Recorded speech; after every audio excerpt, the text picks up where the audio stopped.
My girlfriend cropped me out a photo and labeled me a step down. Now she returned with a scheme. But I ended her game before it even began. I'm a 33-year-old male and have been working as a welder at a shipyard for about 10 years now. It's good money, honest work, and I get to build stuff with my hands. I started as an apprentice right after trade school and worked my way up to lead welder on some pretty impressive projects. Military vessels, massive cargo ships, and even custom work for private yachts that cost more than most people's houses. I grew up in a small town outside of Steubenville. My dad was a steelworker before the mills closed down. I watched him struggle to reinvent himself at 45 when the only thing he knew how to do suddenly wasn't needed anymore. I learned early that you have to be self-reliant in life. No company's going to look out for you, no matter how many years you put in. I've got my own place. A 2-bedroom rental house with a garage where I work on my project car, a 1967 Camaro that's been my obsession since I was 24. I found it as a rusted-out shell at a junkyard, and I've been bringing it back to life piece by piece. I just installed a rebuilt 327 small block that I scored from an old guy clearing out his garage. The thing absolutely screams. My neighbors probably hate me, but whatever. I've got a dog named Brutus, a big goofy pit mix that follows me everywhere. I rescued him 3 years ago when the shelter was going to put him down for being too aggressive. Now he's basically a 70-pound lapdog who thinks he's still a puppy. He's got one ear that never stands upright and eyes that make it impossible to stay mad at him, even when he chews up my work boots. Dating's been hit or miss over the years. I had a long-term thing with my high school girlfriend, but that ended when she cheated with some guy from her college. I had a few short relationships after that, but nothing stuck. I was single for about 2 years before I met my girlfriend, a 29-year-old female named Tiffany. I met her at a UFC watch party at my buddy Dave's place. I almost didn't go because I'd been working overtime all week and was beat, but Dave insisted. He's been my friend since high school and is an electrician at the same shipyard. He always has my back. His wife, Jenna, invited a bunch of her coworkers, and Tiffany was one of them. She stood out immediately, blonde, stunning green eyes, and that perfect kind of look where you know she spent hours on it, but it's supposed to look effortless. While watching the fight, I was surprised when she came over and sat next to me instead of hanging with the other marketing types. I was even more surprised when she actually knew her MMA, not just the basics. She was breaking down Poirier's fighting style and called the submission before it happened. Most guys try to mansplain the fights to me, she said with a little smirk. It's refreshing to watch with someone who just enjoys it. She worked in marketing for some luxury cosmetics brand, way out of my league looks-wise, but we hit it off and spent the whole night talking. She seemed genuinely interested in my job and asked smart questions about welding that weren't the usual, "Isn't that dangerous?" stuff I typically get. I got her number that night and took her to a burger joint I like for our first date. Before we could even get our food, she whipped out her phone and spent about 10 minutes arranging the table, moving stuff around, and taking about 30 pictures of everything. "Sorry," she laughed, seeing my confusion. "It's for my socials. My followers expect content. I've got this whole aesthetic thing going." She showed me her Instagram 47,000 followers, all these perfectly curated photos of her life, fashion, travel, food, beauty products. Everything looked like something out of a magazine. That should have been my first warning sign. But when a woman who looks like that is into you, you tend to ignore red flags. Plus, I figured everyone's on social media these days. It's just how people are now, right? The next 6 months were pretty good. Sometimes when Tiffany wasn't obsessed with her phone, we had fun. She'd come to my place, hang out in the garage while I worked on the Camaro, ask questions, and hand me tools. She'd ask about my welding projects, seemed impressed by the stuff I built, and loved that I worked with my hands. She said it was refreshingly masculine compared to the soft boys she usually dated. "You're a real man," she'd say. "You actually know how to build things, fix things. Most guys I've dated can't even change a tire." That was another thing. She was constantly putting down other men, especially her exes, while talking about how different I was, always complimenting me in ways that felt like backhanded insults to everyone else. Most guys don't know how to be real men anymore, but you're not afraid to get your hands dirty. It's nice dating someone with actual skills instead of just another marketing bro who thinks he's special, because he can make a PowerPoint. At first, it felt good. Eventually, though, it started feeling weird, like she was dating me to make some kind of point, rather than because she actually liked me for me. There were other signs I ignored too, like how she'd make me change my clothes if they didn't match her outfit, for Instagram. Or how she'd get pissed if I started eating before she got the perfect food pic, or the time she literally made us leave a restaurant because the lighting sucks, and none of these photos are usable. We'd be having a good time somewhere, and then she'd spend 45 minutes trying to get the perfect shot, redoing her makeup in the bathroom, changing angles, making me take dozens of photos. By the time she got what she wanted, the moment was gone, and so was my patience. But everything else was great.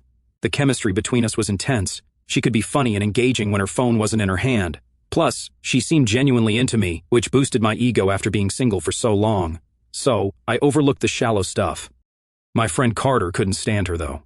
"She's using you as a prop, man," he'd say whenever we'd grab lunch at work. Carter's a crane operator at the shipyard and has been my friend since my first day there. He had seen through her from day one, but I just accused him of being jealous that I was getting regular action while he was going through a divorce. His wife had left him for a CrossFit coach 6 months earlier, so I figured he was just bitter about relationships in general. "You're blinded by the packaging," he warned me. "She's got you thinking you hit the jackpot, but trust me, women like that always have an angle." That ended up causing a rift between us. We went from hanging out every week to barely speaking at work. That's one of my biggest regrets in all this, letting a woman come between me and one of the most solid friendships I'd ever had. Don't do it, fellas. 2 months ago, Tiffany's college roommate, Vanessa, got engaged to some tech bro named Brandon, I think. A guy who wore Patagonia vests and wouldn't shut up about his Tesla. They were throwing this massive engagement party at a lake house resort about 3 hours from the city. Tiffany had been obsessing over this party for weeks. "The location is freaking insane, Ryan. The photos are going to be amazing," she kept saying. Brandon rented out this entire lakefront property. There was going to be a professional photographer, a sushi chef flown in from LA, even a freaking flower wall for Instagram shots. My content is going to be epic.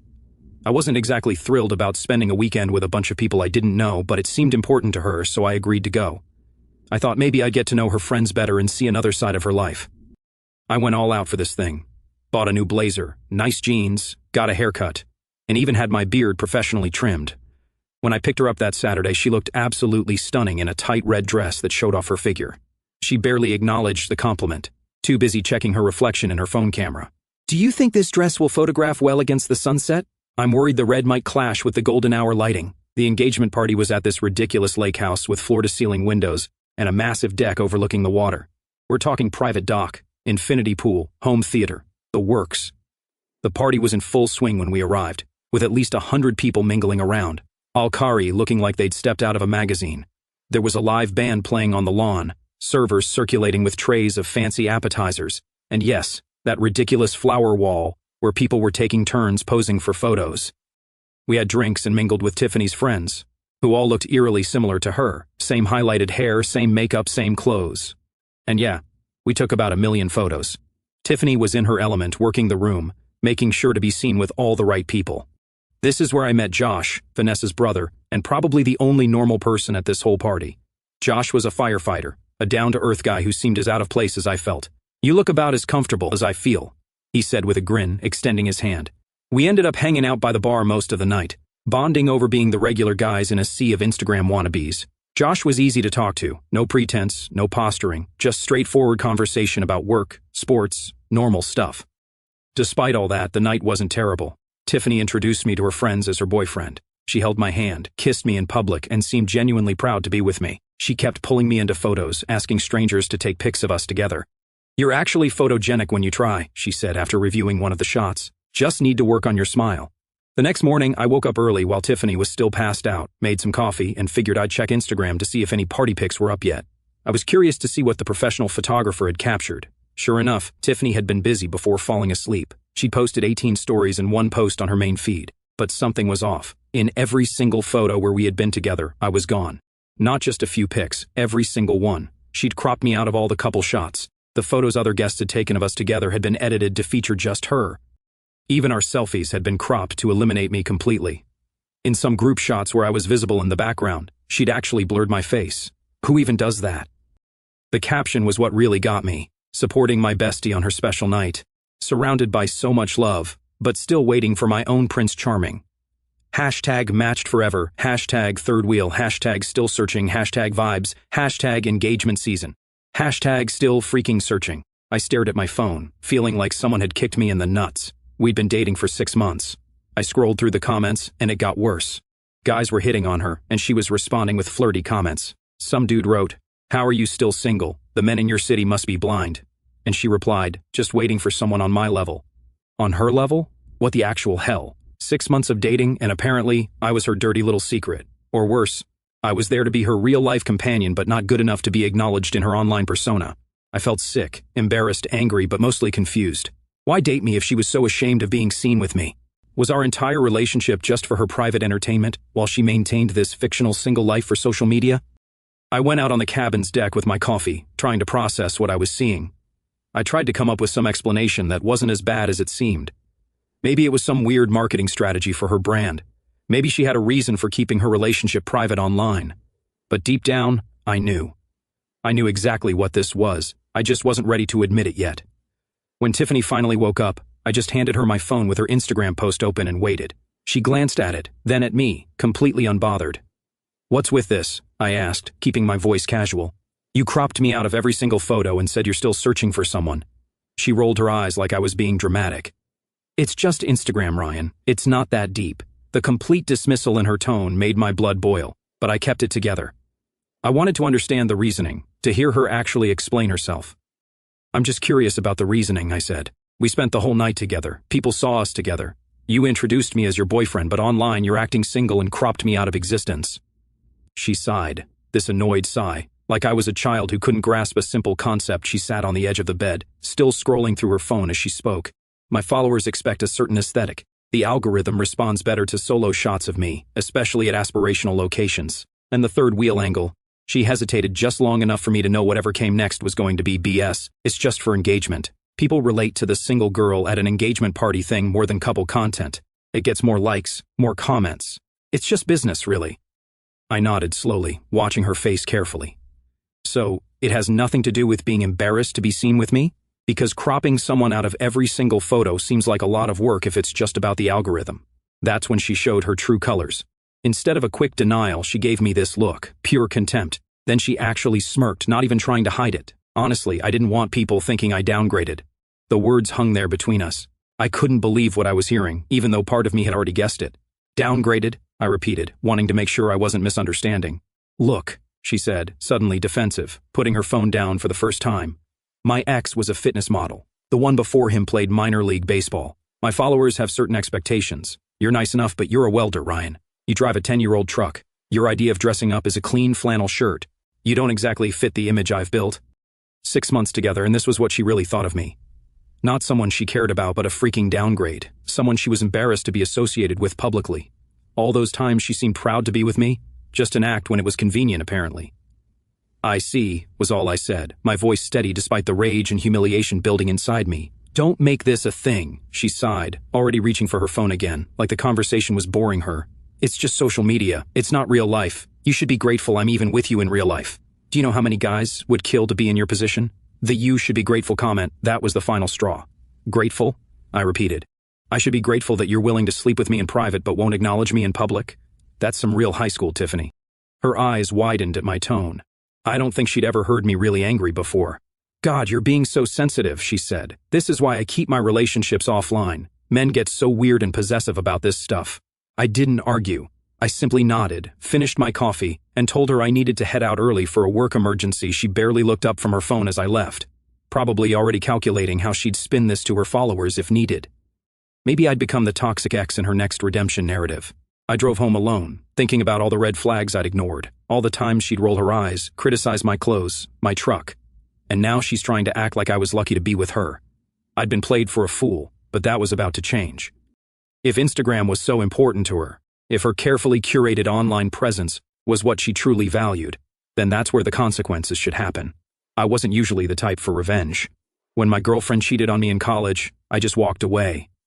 But this was straight up contempt and disrespect, and I wasn't about to let it slide. First, I called Josh, Vanessa's brother, whom I'd met at the party. We'd exchanged numbers to hang out sometime. I explained what happened without being dramatic about it. "She did this to my buddy Alex too," Josh said after a pause. "They dated for like 4 months before you." I always thought it was weird, but she told Vanessa he preferred keeping their relationship private because of his high-profile job or something. "High-profile job?" I asked, already suspecting the answer. "Yeah, she made it sound like he was some hotshot executive. Pretty sure he works at Enterprise Rent-A-Car." Nothing wrong with that, but it's hardly high profile, you know? Vanessa even called her out on it once, and Tiffany got super defensive, saying we wouldn't understand personal branding. Josh connected me with Alex, and we met up at a sports bar near my place the next day. Turns out he wasn't any kind of executive. He was an assistant manager at a car rental place. Decent guy, kinda quiet but smart. He'd dated Tiffany for about 4 months the previous year. "She did the same thing to me," he confirmed, showing me screenshots he'd saved on his phone. "For 4 months, I was her boyfriend in private and didn't exist on her Instagram. We went to Cancun together for a week, and if you looked at her social media, you'd think she went alone. She'd literally wait until I went to the bathroom to take solo shots at dinner, acting like she was having this glamorous solo meal. When I finally asked her about it, she said her personal brand was more important than my feelings and that I should be secure enough not to need public validation. Made me feel like I was crazy for even bringing it up. And the guy before you, the minor league baseball player? I asked. Alex laughed. Kevin? He played college baseball. Minor league is stretching it. He's a high school PE teacher now. Nice dude, actually. We're in the same football league. She did the same thing to him. Made it sound like he was some pro athlete to her followers when really he coached JV baseball at the local high school. Then I met Carter for lunch and filled him in. Instead of saying I told you so, he helped me go full detective mode. That's a real friend right there, the kind who drops the past drama immediately when you need them. She's been playing you, man, he said. But you're not alone. Let's figure out just how deep this rabbit hole goes. Between Carter, Josh, and Alex's connections, I tracked down 3 of Tiffany's exes in total over the next week. All had similar stories. All had been erased, diminished, or misrepresented online, and none of them matched the idealized descriptions she'd given me. The fitness model was a personal trainer at Planet Fitness who'd done exactly one photo shoot for a local supplement store. The startup founder worked at a cell phone kiosk at the mall but had a drop-shipping side hustle. We created a group chat to compare notes. It was validating in a weird way, knowing I wasn't crazy, that this was her pattern. But it was also depressing to realize how many guys she'd done this to. How calculated it all was. Meanwhile, Tiffany acted like our confrontation had never happened. She texted normally, made plans for the weekend, even sent me links to restaurants she wanted to try. Not once did she acknowledge what she'd said or how it might have affected me. In her mind, it was a non-issue. When I didn't respond to her text for 2 days, she switched tactics, sending these concerned messages. Are you still upset about the Instagram thing? It's really not a big deal. I think you're overreacting. It's just social media, not real life. Fine, I'll post one picture of us if it's that important to you. I didn't even give a damn about getting posted. It was like she couldn't even conceptualize that the problem was her attitude, not the specific actions. She thought she could throw me a bone, and I'd roll over like an obedient dog. This is also when I met Megan, Alex's sister, who worked as a social media manager for an actual big company, like Fortune 500 level, not just some influencer with bot followers. When Alex told her what was happening, she immediately offered to help with what came next. I'm so sick of fake influencers making everyone feel like crap, she said when we met for coffee. They're creating this completely unrealistic standard that's messing with people's heads. Let me help you take her down. Megan was smart, funny, and actually genuine, the complete opposite of Tiffany. She explained how the influencer world really worked, the metrics, the follower fraud, all the behind-the-scenes manipulation that created these supposedly perfect feeds. What she's doing isn't just shitty to you guys personally, Megan explained. She's actively participating in a system that's harmful to everyone. These influencers sell this fake lifestyle, make people feel inadequate, and then market products as the solution. It's predatory. With Megan on board, what had started as personal revenge started feeling more like justice. Like we were exposing something that actually needed exposing. Not just for the 6 guys Tiffany had jerked around, but for the thousands of followers being sold a complete fiction. On day 8, I executed my plan with Carter and Megan's help. First, I created a new Instagram account, The Real Tiffany Bennett. I uploaded the unedited engagement party photos showing us together, screenshots of her still searching posts alongside photos of us clearly as a couple from the same events. I included testimonials from her exes, with their permission, revealing the pattern of public erasure and private denigration. But that was just the beginning. With Megan's expertise, we found something even more damaging. Tiffany had been buying followers and engagement, thousands of them. Megan showed me how to pull the data proving it, the suspicious follower growth patterns, the engagement that didn't match her supposed reach, the identical bot comments appearing across her posts. We also discovered she'd been lying to the brands she represented about her actual reach and engagement. She was charging companies for sponsored posts based on follower counts that were largely fake, essentially defrauding these businesses. But the real knockout punch, a video compilation of Tiffany's own words, secretly recorded during our final conversation. I had invited her over for dinner at my place 3 days after the engagement party. Throughout the evening, I carefully steered the conversation towards social media, authenticity, and relationships, with my phone recording in my pocket. I asked variations of the same questions I'd asked at the resort, this time acting like I was trying to understand her perspective. She elaborated on her philosophy without hesitation. Instagram is more important than people realize. It's not just photos. It's literally currency, social capital. People judge you by who you associate with.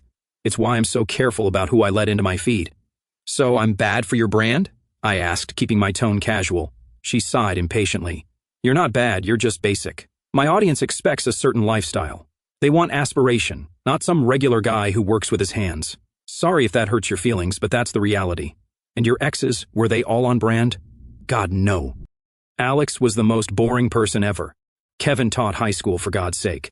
Dylan had potential but drove a freaking Ford Focus. She actually laughed. But online, they didn't exist, and my engagement was better for it. You should see how pathetic some of these guys get when I crop them out, like their whole identity depends on being seen with me. The recording continued for 20 excruciating minutes as she explained, with breathtaking callousness, how she saw relationships as accessories to be displayed or concealed, depending on their social media value. She talked about her followers like they were idiots who would buy anything she endorsed. She mocked the women who DM'd her asking for advice. She bragged about how she'd manipulated brand deals, inflated her rates, and lied about product results. These beauty companies are so desperate for influencers, they don't even check if the products actually work, she said, laughing. I've endorsed creams I've never even opened. As long as you tag them and use the right hashtags, they keep sending free stuff and checks. With all this material collected, Megan helped me build a website, tiffany-bennett-expose.com, where we posted everything, the photos, the recordings, the evidence of buying followers, the testimonials from exes. We even found old social media posts where she'd mocked her followers, calling them basic bitches who will buy anything I tell them to. The site wasn't just a hit piece, it was organized into sections with clear evidence for each claim. A section on relationship deception with testimonials from the exes, a section on follower fraud with Megan's analysis of the data, a section on brand misrepresentation with screenshots of her claims versus reality, and of course, the recordings where she admitted to all of it in her own words. Then came the strategic attack. I posted everything at exactly 9 a.m. on a Tuesday when I knew her daily analytics check occurred. We sent anonymous tips to all 17 brands she had partnerships with, including links to the website and specific evidence of her follower fraud. Megan used her industry connections to tip off 2 major marketing blogs that covered influencer scandals. We also sent information to a popular TikTok account that specialized in exposing influencer fraud. They had millions of followers and had been responsible for bringing down several fake influencers in the past. Then I tagged everyone, her friends, her colleagues, her family members, her exes, and, most importantly, the luxury brand she partnered with professionally, in a single post that simply said, "The truth about Tiffany Bennett," with a link to the website. The account went from 0 to over 3,000 followers in under 2 hours. By noon, it had been shared in Instagram stories by dozens of people in her network, including Vanessa's fiancé, who apparently had never liked Tiffany anyway. "Always knew she was fake," he wrote in his story. "This is why we didn't make her a bridesmaid." At 12:37 p.m., my phone began ringing. Tiffany. I declined the call, then another, and another. Text messages flooded in. "What the actual F are you doing? Delete this right now. You're ruining my life. My brand partnerships are all contacting me. I will sue you for everything you have." I didn't respond to any of them. Instead, I blocked her number and went to work. My shift at the shipyard, welding steel plates that day, felt especially satisfying, like I was finally building something worthwhile, consequences for someone who thought she was untouchable. By midday, the guys at work had somehow found out. News travels fast in a shipyard. A couple of the younger welders came up during lunch break. "Dude, is that your girlfriend getting destroyed all over TikTok?" one asked, showing me his phone where Tiffany's scandal was trending in several hashtags. I just shrugged. Ex-girlfriend.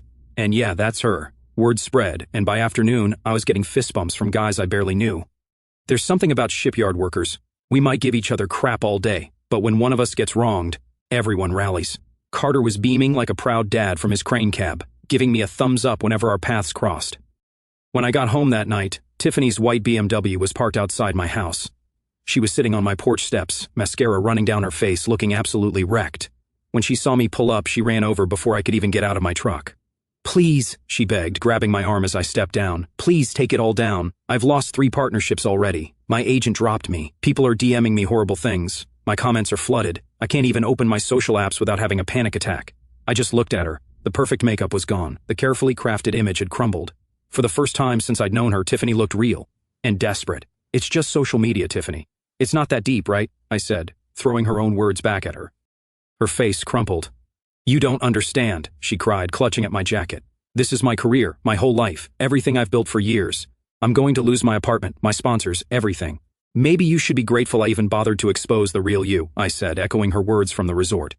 "Do you know how many people would kill to have someone care enough to be honest about them? I'm sorry, okay?" she shouted, her voice breaking.